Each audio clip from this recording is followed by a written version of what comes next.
Já vamos dar início à nossa conversa de hoje, nossa conversa todo mês. Nós trazemos um tema aqui no TikTok que nós acreditamos é o tema que dialoga com muitas das questões que todos nós que buscamos a verdade temos. São questões que são, poderíamos dizer, universais, porque elas dizem respeito à temática da vida humana do ponto de vista da busca do espírito. E uma das questões bem fundamentais da nossa relação com a busca do espírito é exatamente essa questão da oração. A oração talvez seja uma das atitudes no caminho espiritual que deve ser talvez a mais antiga. Os seres humanos, desde que possivelmente eles se entendem como seres autoconscientes, eles olham para a natureza e eles percebem a grandeza da natureza, eles percebem a grandeza dos astros, a grandeza do sol, a beleza incompreensível da lua e assim por diante. Eles olham para a natureza, para os ciclos de crescimento das árvores, das vegetações, das frutas, etc. Olham para os outros reinos e todos nós, talvez todos nós desde o início da nossa vida como seres humanos, desenvolvemos uma relação com o incompreensível que é muito própria. Então, é dessa relação, muitas vezes própria de cada um de nós e tão mal compreendida também, que nós gostaríamos de falar um pouco de uma maneira bem resumida, tentando chegar naquilo que a escola da Rosa Cruz Áurea considera, não exatamente, não vamos entrar num nível de detalhe, mas seria aquilo que nós poderíamos dizer que é a base para que a verdadeira oração ocorra dentro de nós. Então, indo no tema, o que nós poderíamos dizer é que a oração, muitas vezes, tirando esse contexto que eu falei aqui de adoração do incompreensível, a oração muitas vezes reflete uma necessidade.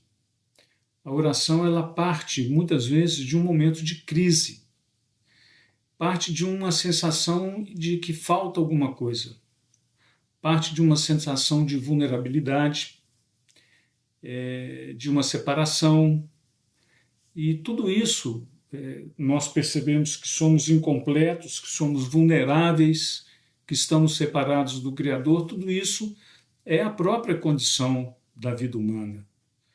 E poderíamos dizer que isso nos leva como se fosse a uma crise. E essa crise de perceber a nossa condição não iluminada, se nós podemos usar esse termo, é como se fosse uma espécie de motor que impulsiona todos nós, seres humanos, a uma busca, a um encontro, a uma resposta, a um desejo, a receber algo que nos falta. Então nós poderíamos dizer muitas vezes que o primeiro tipo, ou talvez o tipo mais básico da oração seja esse pedido utilitarista. O pedido utilitarista é aquele ser humano que tem a consciência de sua fraqueza. Ele se experimenta como alguém frágil no mundo, alguém que falta alguma coisa. A linguagem sagrada fala até de termos como a queda dos anjos, no qual falta a conexão com a verdadeira fonte da vida. Então, nessa condição de insegurança, surge, por exemplo, a sensação tão humana do medo, em que nós nos sentimos pequenos, frágeis, quando nós olhamos para um universo tão vasto e nós percebemos a pequenez inerente da vida humana que começa, que brilha e que se apaga. E nós percebemos a doença, percebemos a escassez, percebemos a solidão, percebemos a morte, que são como que ameaças que estão constantemente mordendo os nossos calcanhares. E nisso tudo, nós temos como que uma sensação profunda, e uma sensação muitas vezes inconsciente, de que falta realmente algo.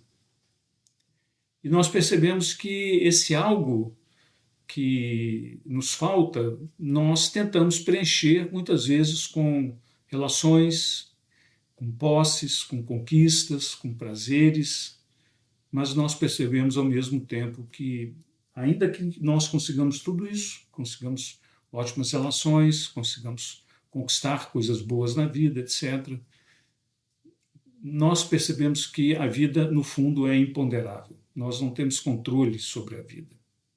Nós não conseguimos perceber as forças que estão por detrás, agindo por detrás do palco da vida e que movimentam o mundo de uma maneira tão complexa, tão kármica, com consequências biológicas, consequências ecológicas e assim por diante.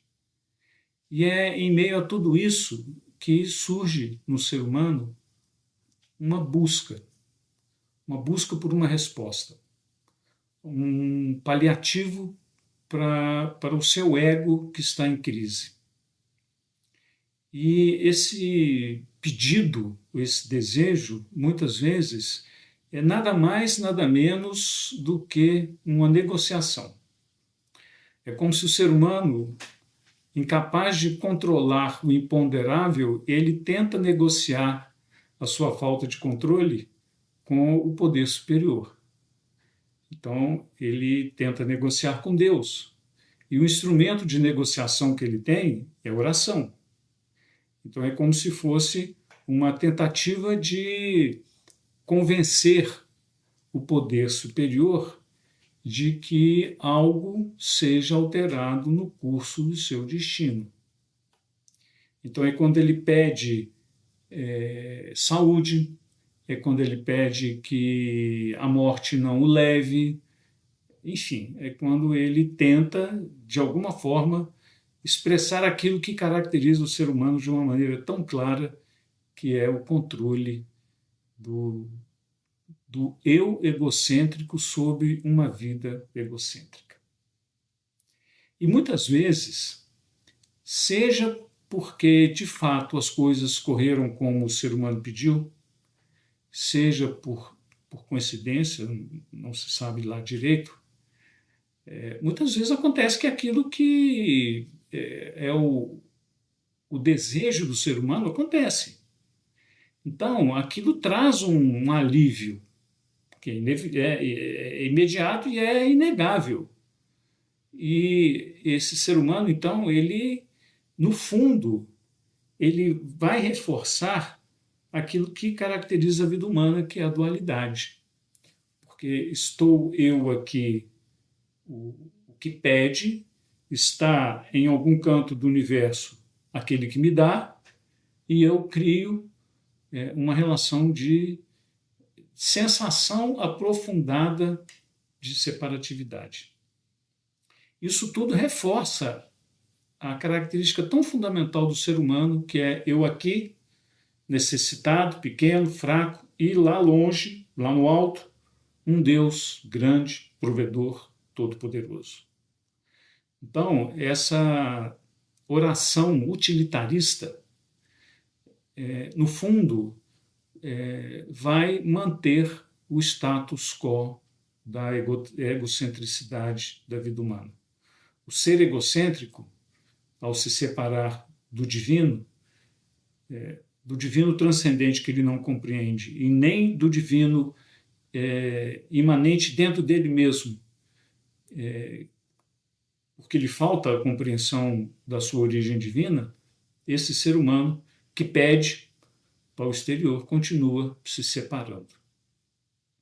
Então, quando o ser humano chega nesse ponto em que, mesmo pedindo, pedindo, pedindo, e às vezes recebendo, ele bate num limite e percebe que a crise existencial pela qual ele passa, no fundo, não está sendo resolvida, por mais que as coisas corram bem. No fundo, esse ser humano ele vai chegar na fronteira de uma motivação que já não é mais negociar com o Criador, já não é mais o controle, já não é mais o convencimento a uma entidade suprapoderosa que lhe dê aquilo que ele pede. Não. Esse ser humano, nesse momento, ele começa a querer escapar dessa realidade. Esse ser humano começa a perceber as coisas de uma maneira completamente diferente. Não se trata simplesmente de receber aquilo que ele quer. Não se trata de receber mais um ano, dois ou uma eternidade de vida. Não se trata de receber aquilo que ele tem falta. Mas esse ser humano começa a perceber dentro dele que é necessária uma reconexão com esse ser todo-poderoso ao qual ele tanto pediu. Então esse ser humano começa uma oração completamente diferente. É uma oração mística. É um êxtase. É como se fosse uma estrada que é uma fuga. Uma estrada que leva para longe do sofrimento ou leva, talvez a gente possa até usar uma outra construção, mas é uma estrada que leva a um êxtase. É como se ele buscasse um estado de graça no seu próprio interior por tentar se aproximar desse ser imenso que é o Criador. Então é como se fosse, usando uma expressão, é como se fosse um feriado na dor continuada do ego. É como se ele mergulhasse numa piscina da bem-aventurança. Ele mergulha e durante o mergulho ele percebe que ele está bem, mas logo depois ele vai ter que voltar para a realidade. É a realidade do eu pequeno, é a realidade do eu separado, é a realidade do eu transitório e assim por diante. Porque o feriado, como todo bom feriado, acaba e vem a segunda-feira. E essa modalidade de oração é muito interessante porque ela traz um perigo. Ela traz o perigo da repetição. Por quê? Porque esse ser humano que descobre o êxtase, o ser humano que descobre o prazer do mergulho na piscina da bem-aventurança, ele começa a querer essa experiência mais e mais. É como se esse ser humano tivesse a necessidade de ter novamente a sensação da paz que ele recebe quando ele repete esse fenômeno místico, que é o fenômeno da oração. Vejam, nós não estamos aqui condenando, de forma alguma, esse mergulho nessa piscina das águas da bem-aventurança.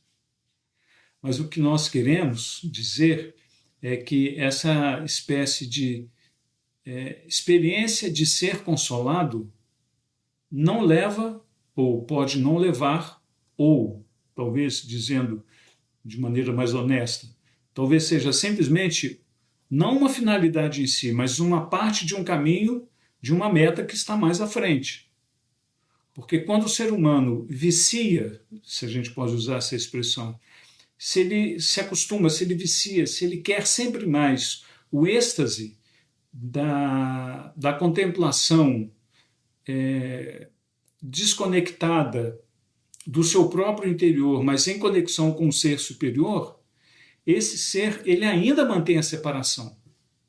Esse ser ainda mantém a dualidade do eu sou pequeno e existe um ser imortal que me segura. Ou seja, esse ser humano que acostuma no mergulho da água das bem-aventuranças, no fundo, ele não se transforma.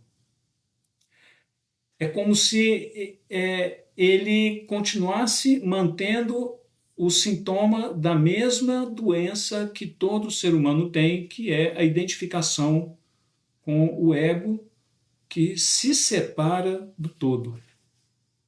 Então, é como se fosse a oração utilitarista, se a gente pode falar isso, aquela oração que pede, eu quero isso, eu quero aquilo, é a oração do eu quero escapar da dor que a minha vida me traz.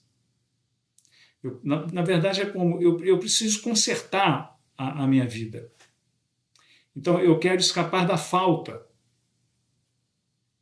que algumas coisas me dão, as relações, as posses e assim por diante. E quando nós temos essa oração mística, na verdade, é como se nós quiséssemos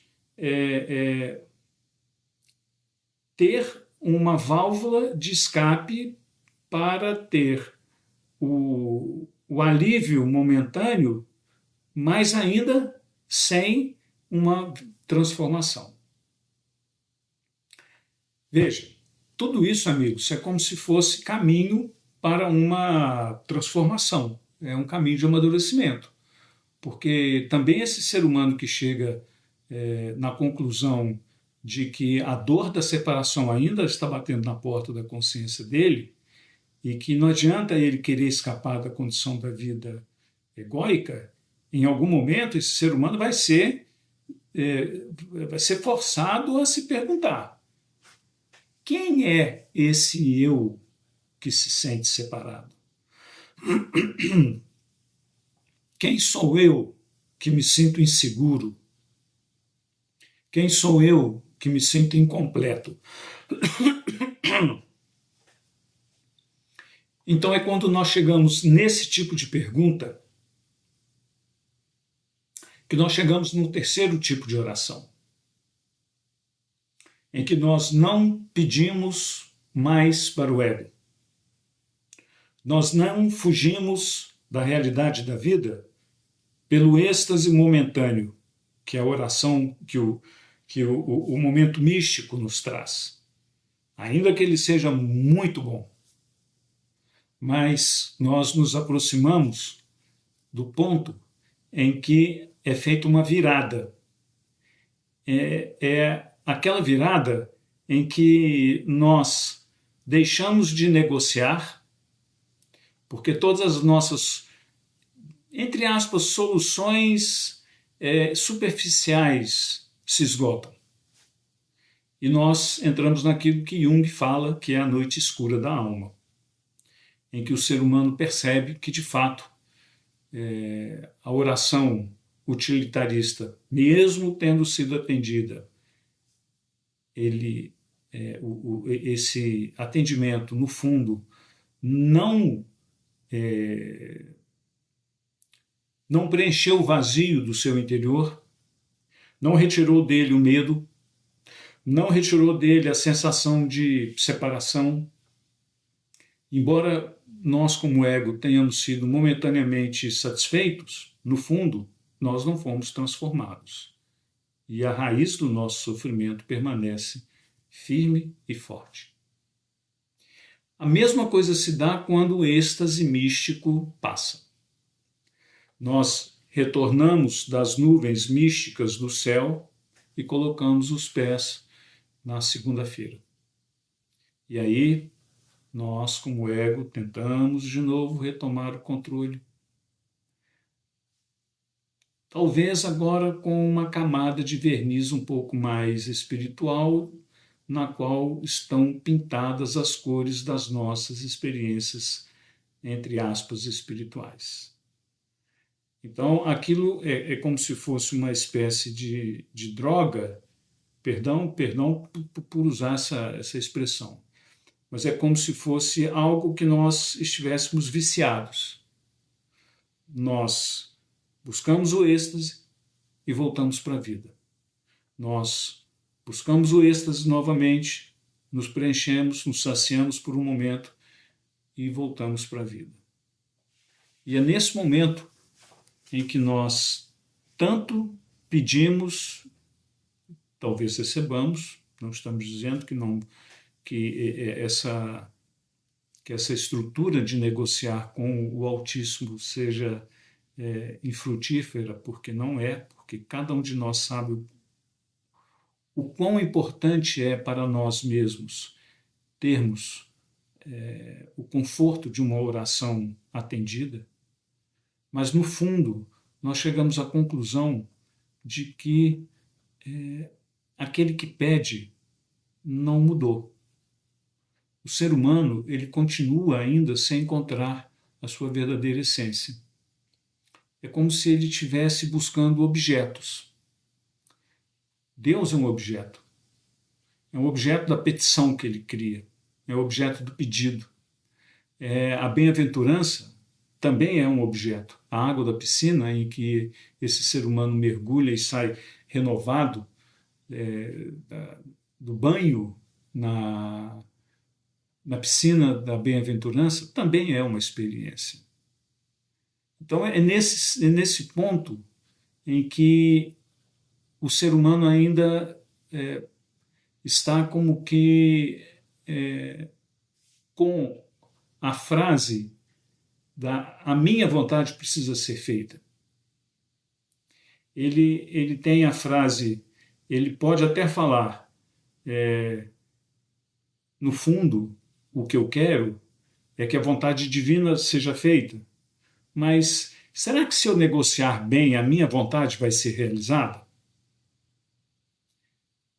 Seja através da oração utilitarista, seja através do êxtase místico, no fundo, é como se o ser humano ainda continuasse sendo um bom negociador. E é quando o ser humano passa por essa experiência dura de negociar e não chegar a ponto nenhum, em que o negociador começa a descer do pedestal. É quando ele deixa de viver do tipo, eu te dou a minha fé e você me dá o que eu preciso. É quando ele deixa cair a máscara do pai, me dê isso, me dê aquilo, nem que seja 5 minutos de sossego. É quando o ser humano começa a se perceber que ele não deve simplesmente buscar receber o caminho que leva à realização da sua própria vontade. Mas ele precisa reconhecer o que é a vontade do Pai. E aí é como se aquele ser negociador, ele capitulasse, ele se entregasse. É nesse ponto em que algo no ser humano começa a brilhar. Já não é simplesmente um ego ferido que quer alguma coisa.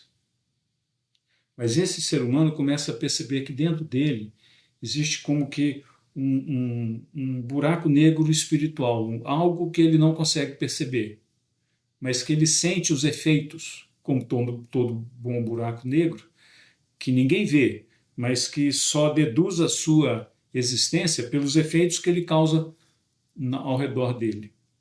Assim é com o coração espiritual do ser humano. Nós não vemos o nosso coração espiritual, nós não vemos a nossa essência espiritual, mas essa essência espiritual, pouco a pouco, por meio de todas essas experiências tão dolorosas, ela vai nos transformando. Chega um momento em que esse ser humano percebe que algo dentro dele não negocia com ele.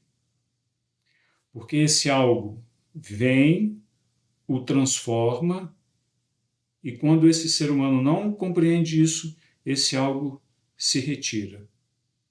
Então é como se o ser humano compreendesse que não adiantasse mais orar para o Pai, porque o divino vem até ele, porque esse ser humano percebe a si mesmo na busca espiritual, e percebe algo super importante. A busca espiritual não está no controle dele. Então não adianta, ele não tem com quem negociar. Ele não tem um Deus todo-poderoso. Ele percebe que não adianta camuflar a vontade dele de ser alguém espiritualizado, de ser alguém iluminado, de ser alguém transfigurado, porque tudo aquilo que leva o ser humano à iluminação, à transfiguração, à transformação, não está no controle do próprio ser humano. E é quando o ser humano percebe isso, é que ele percebe que existe algo dentro dele ao qual ele tem que se entregar. Ele tem que se render. É a essência divina mais pura dentro dele mesmo, ser humano. E é quando a consciência humana percebe que ela precisa dar um salto no escuro em direção a esse buraco negro espiritual que está dentro dele, é que esse ser humano começa, de fato, a tentar entender o que é a transição de uma oração que busca atender a si mesma para uma oração que é a expressão de uma vida dedicada à busca espiritual. Então é quando esse ser humano compreende que ele tem que se entregar à busca espiritual, e sejamos honestos aqui. Todos nós que estamos ouvindo uma live como essa, nós somos buscadores da verdade, não é verdade? Não é certo? Nós buscamos o Espírito, não é certo? Nós queremos uma transformação profunda na nossa vida. Tudo isso, amigos, é sinal de que essa estrela incompreensível que está dentro de nós está batendo na nossa porta, na porta de nossa consciência. E é quando nós começamos a ouvir essa voz e quando nós começamos a querer viver segundo o que essa voz sussurrante nos mostra, é que a nossa vida deixa de ser uma vida de pedido e passa a ser uma vida de agir em consonância com o que a busca espiritual nos mostra. E esse é o momento de transição. Essa é como se fosse assim, o ponto de virada daquele ser humano que busca para si mesmo, para aquele ser humano que se entrega a si mesmo. E ao se entregar a si mesmo, ou seja, ao se entregar à sua verdadeira essência espiritual, a vida desse ser humano começa a manifestar uma atitude diferente. É claro que isso é um processo, que isso é um passo a passo, e é nesse ponto que, então, que a verdadeira oração começa a fazer parte da vida desse ser humano. Não mais uma vida de pedir para si mesmo, não mais uma vida de querer preencher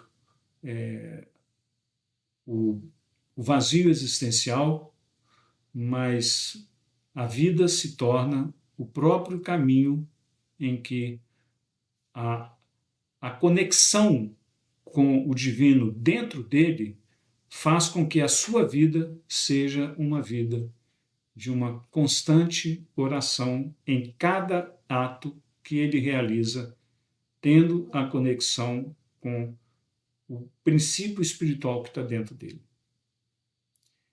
Isso não é um processo, vamos dizer, imediato.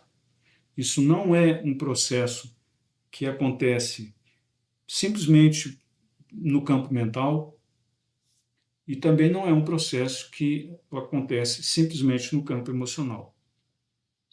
Porque é nesse ponto que o ser humano começa a viver a vida como se fosse aquilo que os Rosacruzes dizem, o culto racional a Deus. Ou seja, uma cabeça iluminada, um coração transformado e a ação, que são as mãos, refletindo a conexão entre a luz que iluminou o santuário da cabeça e que se conecta com a sua herança espiritual em seu coração. É nesse ponto, nesse culto racional a Deus, que esse ser humano vive, então, nos atos da sua vida. E aqui, amigos, vamos ser justos. Isso é um processo que precisa começar. Ele não nasce pronto. É um processo em que esses atos vão se mostrando pouco a pouco. Na medida em que o ser humano começa a descobrir dentro dele que não adianta pedir apenas para ele. Ele tem que pedir para o todo. Ele tem que se entregar ao todo. Porque quando o ser humano descobre o eterno dentro dele, esse ser humano se torna um veículo de expressão do próprio eterno. Seja imanente, que está nele, seja transcendente, que sustenta o todo, que cria o todo. E é nesse ponto que esse ser humano descobre, então, o que é o orar verdadeiro, que não é um pedido e não é um êxtase místico momentâneo. Amigos, era isso que nós tínhamos para comentar com vocês nessa primeira meia hora. E se houver da parte de vocês algum comentário, alguma questão, nós estamos aqui à disposição para dialogar com vocês, porque é isso, no fundo, que interessa, né? Que a gente consiga conversar. Então, vamos ver aqui se temos alguma questão aqui.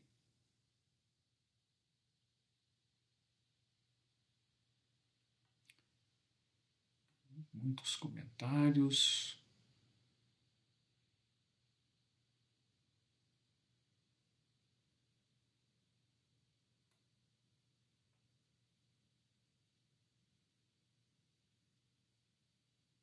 Gente da África, bem-vindo.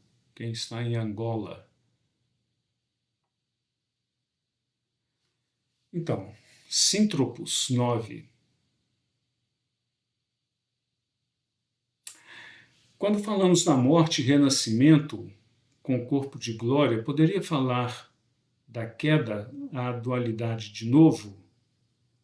Então, Síntropos, quando nós falamos da morte, e a morte talvez seja, o medo da morte talvez seja o grande mote para as nossas orações, não é verdade? Porque nós somos colocados frente a frente à finitude real ou de um ente, ou de algo que nós conquistamos e que vai embora, ou da nossa saúde, da nossa vida e assim por diante.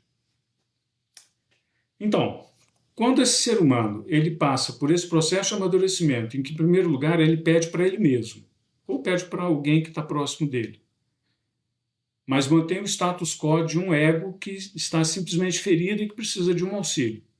Então, estou eu aqui, o que pede está do lado de lá, em cima, em algum canto do universo, está aquele que pode me dar aquilo que eu quero. Isso é a oração utilitarista. Pai, me dê algo que eu estou precisando. Tem uma música de uma cantora muito antiga, Janis Joplin, em que ela pede: ó senhor, você pode me comprar uma Mercedes-Benz? Porque os meus amigos têm Porsches e eu tenho que ficar inventando desculpa para eles. Essa música da Janis Joplin, 1900 e fumaça, expressa exatamente o que é o sentido da oração utilitarista. Eu quero algo porque os outros têm e eu preciso. ou eu quero algo porque eu, de fato, não tenho nada. Eu não tenho, eventualmente, o que comer. Eu não tenho onde morar. Eu não tenho saúde. Então, eu, de fato, eu peço a uma instância superior que me dê aquilo que está na trilha do meu amadurecimento de consciência. Aquilo que karmicamente caiu na minha conta para ser paga nessa encarnação. Quando nós compreendemos isso, e compreendemos também que não adianta você simplesmente esquecer e se separar dessa questão, você começa da questão da dualidade da vida, né? Ora eu tenho, ora eu não tenho, ora eu estou vivo, ora estou morto e assim por diante. Quando a gente começa a amadurecer para isso, é o momento em que algo se dá no campo da consciência. Quando algo se dá no campo da consciência, existe uma lei que diz o seguinte: estado de consciência é estado de vida. Então, quando a consciência do ser humano muda, a vida dele muda. Mas não é a vida exterior, é a vida interior. Então, ele pode continuar sofrendo da mesma doença que ele tem, ele pode continuar passando as mesmas necessidades, ele pode ter que conviver com carências de todo tipo, mas no seu interior algo se desenvolve. E é esse algo que se desenvolve, novo, no seu interior, que cria no seu interior um corpo de glória. O corpo de glória, como você colocou, é como se fosse a vestimenta da nova alma. O ser humano, você, eu e todos nós, temos essa vestimenta com a qual a nossa alma se dá a conhecer. Um corpo mental, uma faculdade astral, uma faculdade de vida etérica, uma corporeidade física e assim por diante. Com isso, nós nos damos a conhecer, porque esse é o corpo que corresponde ao nosso estado de consciência. Quando nós ganhamos um novo estado de consciência de tanto passar pelo pedir e muitas vezes ter ou não ter, e amadurecer com essa recorrência de ser confrontado com a própria finitude e a própria falta, é que nós desenvolvemos um novo estado de consciência. E esse novo estado de consciência, que é interior, vai gerar no próprio interior do ser humano um corpo que muitas vezes nós dizemos é o corpo glorificado. É um corpo de uma outra dimensão que corresponde à nova dimensão da consciência que amadureceu e transcendeu os limites da matéria. É esse corpo que vai nos retirar interiormente da dualidade da vida. É o que vai nos retirar da separatividade com a herança divina. Porque esse novo corpo, ele nasce da própria herança divina em nós. E por nascer da herança divina em nós, ele já é, por si, o bálsamo que cura a doença da separatividade do ser humano com a sua origem divina. Tá ok? Bom, teve alguém aqui que perguntou qual o tema da live. O tema da live é falar a respeito da oração, da verdadeira oração. Aí o Síntropos continua. Seria parte do processo? Sim, é parte do processo. O processo, e se nós nos remetermos à química antiga ou à alquimia, ela tem um processo. Faça isso, depois aquilo, depois aquilo, depois aquilo e assim por diante. É processual, não é? Um rito jurídico tem o seu processo. Você não chega logo na parte final do processo, como dizem os advogados, transitado em julgado. Você vai na primeira fase, faz as alegações, apresenta as comprovações, prova, oitivas, etc., etc., até que o processo jurídico chegue no final. Assim é o processo espiritual. Ele tem um início, você agrega, você volta, você percebe que você fez errado, você negocia de novo com você pede mais prazo, você apresenta, vamos dizer, novas provas de que você está mudando, você ouve a você mesmo como uma testemunha de que você está mudando, e assim por diante. E o juiz, que é a sua consciência, vai percebendo tudo isso e vai vendo que você, de fato, está no processo de mudança. Tá ok? Então, o processo espiritual nada mais é do que você ir construindo no seu interior uma condição totalmente diferente daquela vida egocêntrica que foi como se fosse a maneira como você remou dentro do seu barco. Então você sempre remou para um lado. Aí de repente você descobre, falou, puxa, mas eu tenho outra direção. Então você começa a remar o seu barco de uma maneira diferente e o seu barco muda de direção e vai pegar outro caminho. Tá ok? Alguma coisa desse tipo. José Roberto Carvalho Firmino, é preciso ser iniciado na loja para conseguir chegar a esse ponto? José Roberto, é preciso que você inicie o seu processo.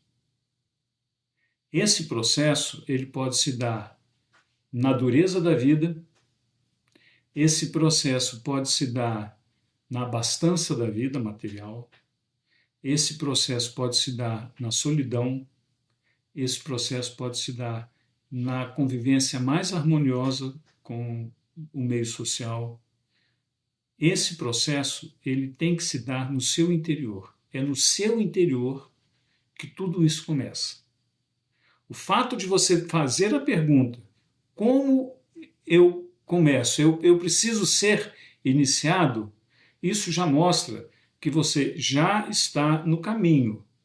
Esse caminho, e a Escola da Rosa Cruz Áurea é um desses caminhos, e a escola fica alegre quando alguém reconhece a proposta dela, obviamente, e segue e busca perseguir e seguir aquilo que ela ensina aos seus alunos, como toda boa escola. É claro que isso é motivo de alegria para nós, mas a escola, isso é super importante, Zé Roberto. A escola não quer seres iniciados, porque seres iniciados, muitas vezes eles não estão mais no mundo. A escola quer seres que busquem a iniciação. E seres que buscam a iniciação existem muitos espalhados pelo mundo. Aqueles que se julgam iniciados, muitas vezes é possível, e nenhum de nós pode julgar, é muito possível que eles estejam iniciados em outras espirais da própria ilusão do ego. Aqueles que reconhecem que precisam começar, esses sim estão no caminho mais seguro, que é o caminho no qual eles têm certeza de que precisam fazer algo, mas eles têm certeza que eles precisam começar algo. Percebe a diferença? Os seres iniciados que se declaram iniciados, é claro, existem os grandes do espírito, Lao Tse, Zaratustra, Cristo, Buda, Hermes, enfim. Existem os grandes iniciados. Esses vêm para ajudar aqueles que querem começar. É o meu caso, é o seu caso. Seres que querem começar. Nós que queremos colocar os pés no caminho, nós precisamos ter a humildade de perceber que precisamos ser iniciados no seu próprio caminho interior. Ok? Então, repetindo de uma maneira bem concisa, é preciso ser iniciado? Não. Não é preciso. E tenha a humildade de perceber que você precisa colocar os pés no caminho. A consciência é a causa primária de todas as coisas. Sim, é aquilo que nós acabamos de falar. Não é? Estado de consciência, estado de vida.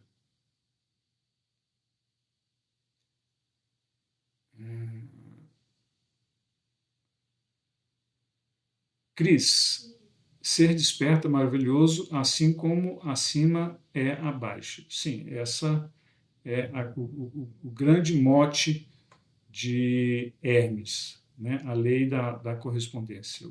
Como é em cima é embaixo. Muito bem. Teve, após o despertar, me sinto perdido e desmotivado. Olha que interessante, Teve, se você olhar para a jornada do herói, você vai reconhecer exatamente isso. Na jornada do herói, que Joseph Campbell descreveu de uma maneira fantástica, nós encontramos exatamente todos os momentos dramáticos pelos quais o herói, como você, ou a heroína, passa. Tem um momento na jornada do herói que ele percebe que ele não consegue fazer aquilo que ele recebeu quando do chamado. A primeira etapa do herói é o chamado. Do chamado ele encontra a missão. Quando ele recebe a missão, ele percebe aquilo que ele precisa fazer. Depois ele encontra o mestre, que é aquele, a força interior que vai impulsioná-lo. Mas chega um momento em que ele olha para isso tudo e ele tem a real dimensão da grandeza do trabalho que ele precisa realizar, que ele diz: isso não é para mim. Isso está descrito na epopeia arturiana de Parsifal e Galahad, em que a consciência terrena, a alma que busca Parsifal, olha para o caminho da busca do Santo Graal e fala: isso não é para mim. Eu vou ficar aqui no deserto, nesse deserto, porque isso não é para mim. E isso é a grande ilusão que todos nós, no nosso momento Parsifal, nós precisamos encarar. Porque isso é o polo oposto do se achar pronto. Por isso que os orientais falam tanto do caminho do meio. Nós não temos que ser aqueles que se acham prontos e falam: isso está dominado. O caminho espiritual já está dominado para mim. Eu sei o que é, eu sei onde começa, eu sei onde termina. Possivelmente ele sabe onde começa e onde termina a ilusão do próprio engano. Se não sabe, em algum momento ele vai saber. Mas aquele também que se acha despreparado e acha que não vai conseguir, simplesmente está olhando para o lado reverso da mesma moeda. Mas isso é natural. Isso é natural. É perfeitamente aceitável que nós, ao olharmos para a grandeza do processo espiritual que está à nossa frente, nós tenhamos a dignidade de perceber a nossa pequenez. Mas perceber a pequenez deve ser seguido por um outro ato heróico, que é: eu sigo a ti como eu sou. Estou eu aqui, com a minha fraqueza. Eu entrego ao divino, em mim, a minha fraqueza, para que o divino em mim me conduza, e não eu na minha arrogância.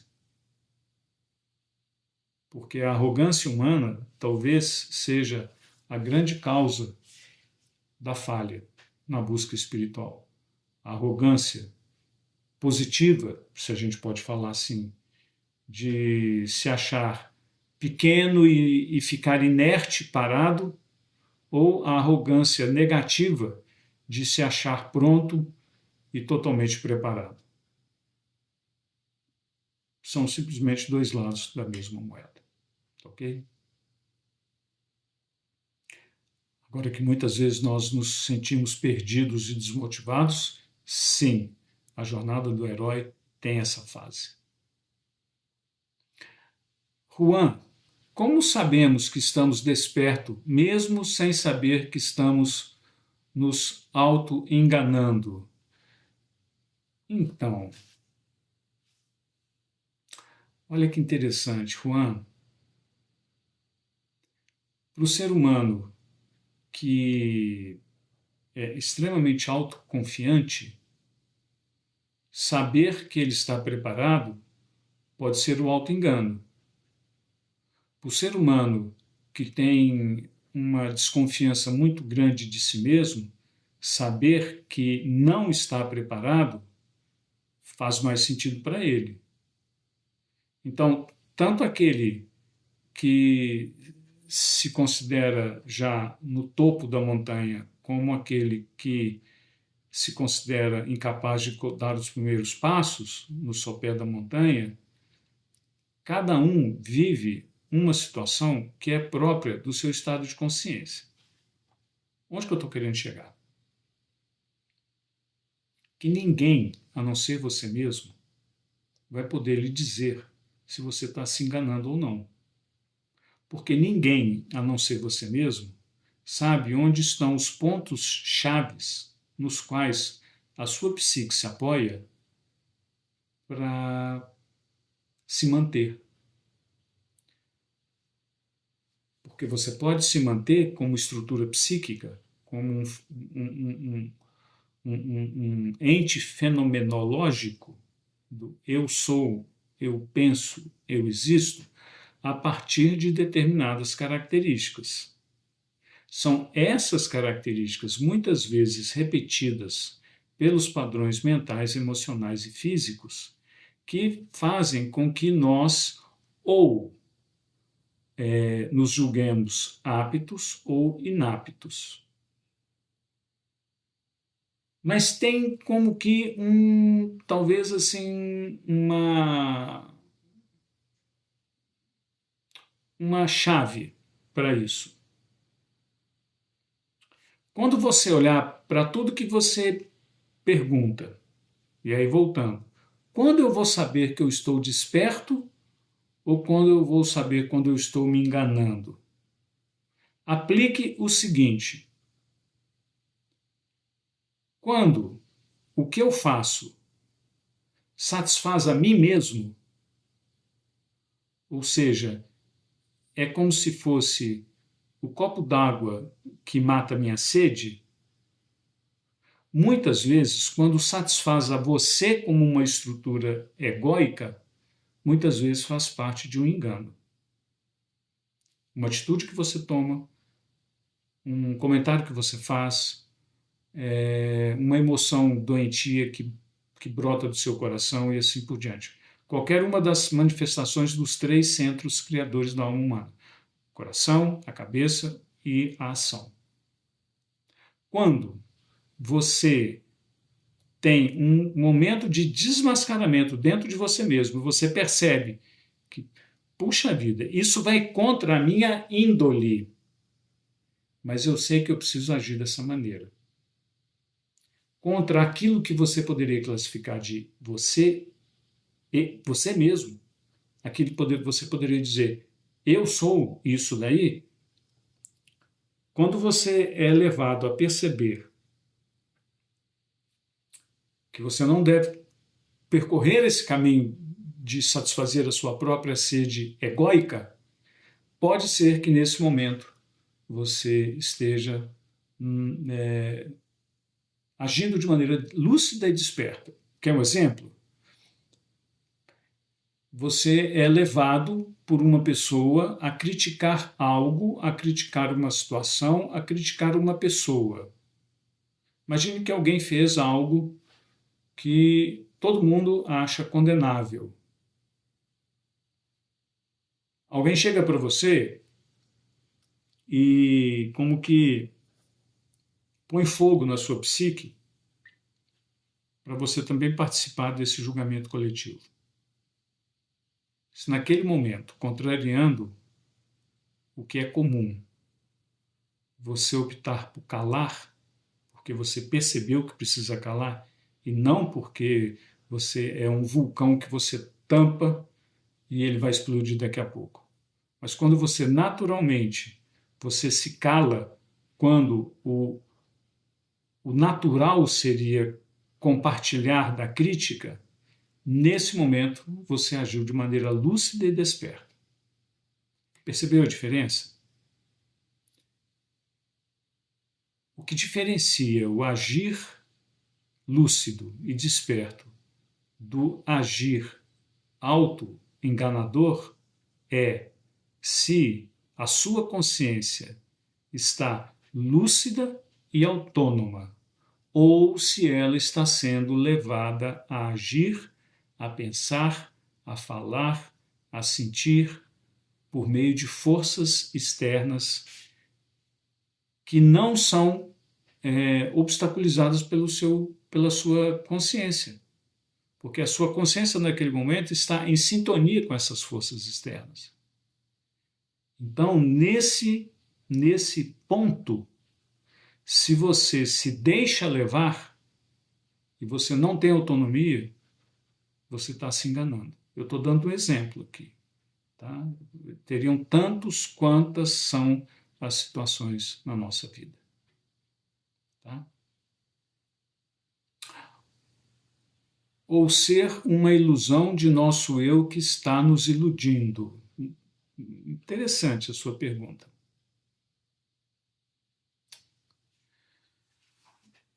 Quando nós estamos sonhando e o sonho é bom, ele ainda é um sonho. Quando nós estamos sonhando e é um pesadelo, ele ainda é um pesadelo.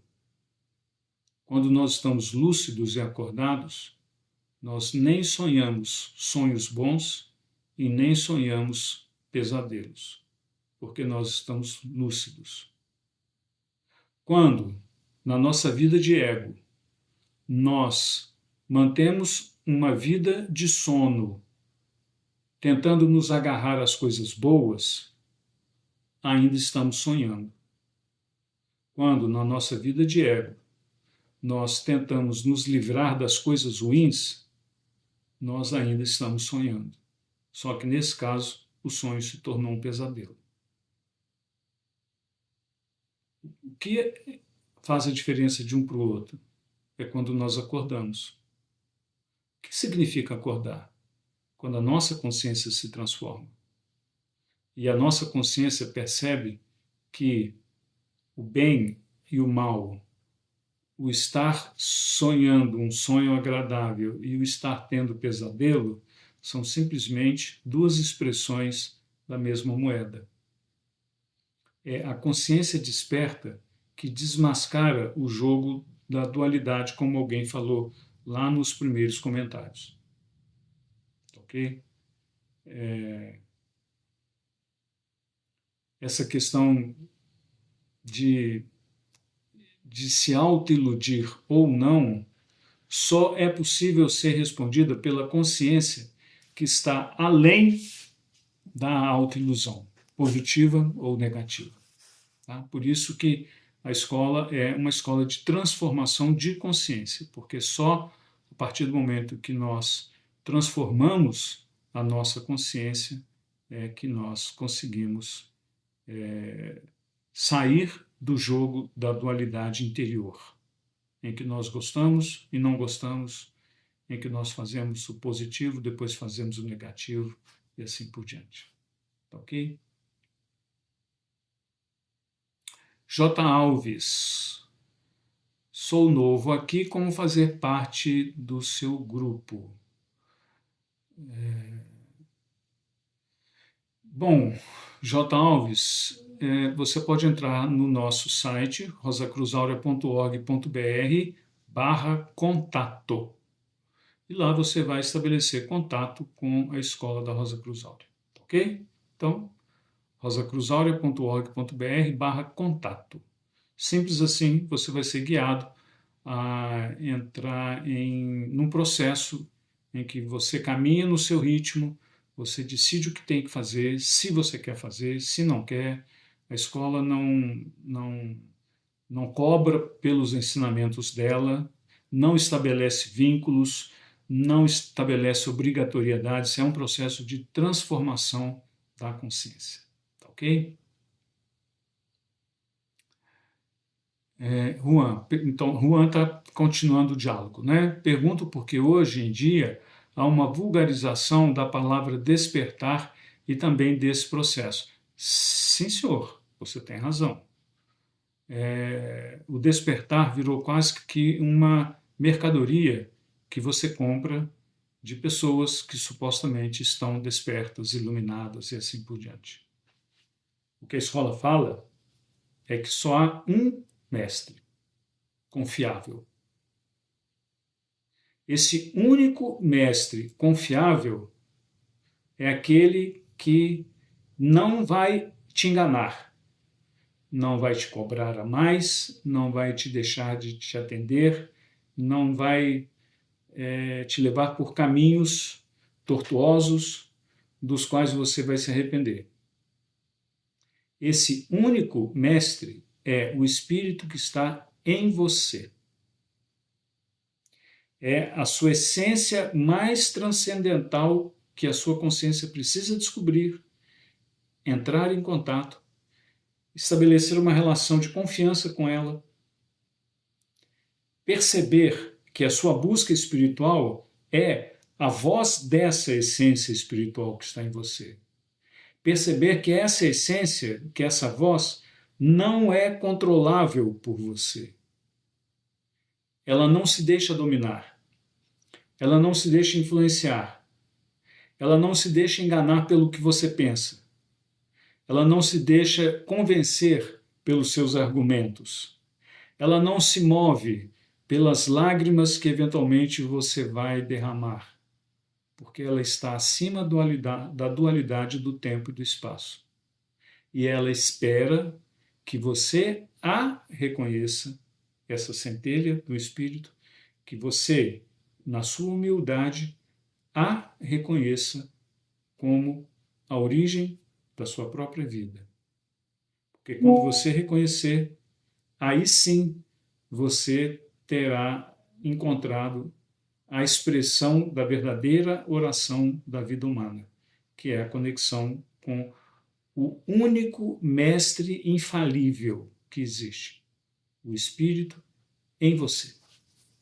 Por isso que na escola nós não temos gurus, nós não temos mestres, nós temos pessoas que auxiliam os outros, conversam, como é o caso aqui, mas de forma alguma aqueles que falam em nome da escola arrogam-se a alcunha de serem mestres, de saberem tudo, de terem respostas prontas. Não. Porque isso só o seu próprio mestre vai lhe trazer as respostas para as perguntas que você já faz há muito tempo. Ok? Isso não é vulgar. Isso é íntimo, isso é de você para com você mesmo. E quando você descobrir esse espírito, você vai perceber a face que você tinha antes de você ser o que você é. A sua face espiritual. Amigos, muito obrigado pelas colocações tão fundamentais que vocês fizeram aqui. É sempre muito bom nós termos essa oportunidade. No mês de dezembro, que é um mês muito corrido, nós vamos ver como nós vamos encaixar a nossa palestra mensal. Então fiquem atentos, seja no TikTok, seja nas redes paralelas, que vocês vão entrar em contato conosco e vamos nos vendo por aí, ok? Uma ótima noite, cuidem-se e até a próxima.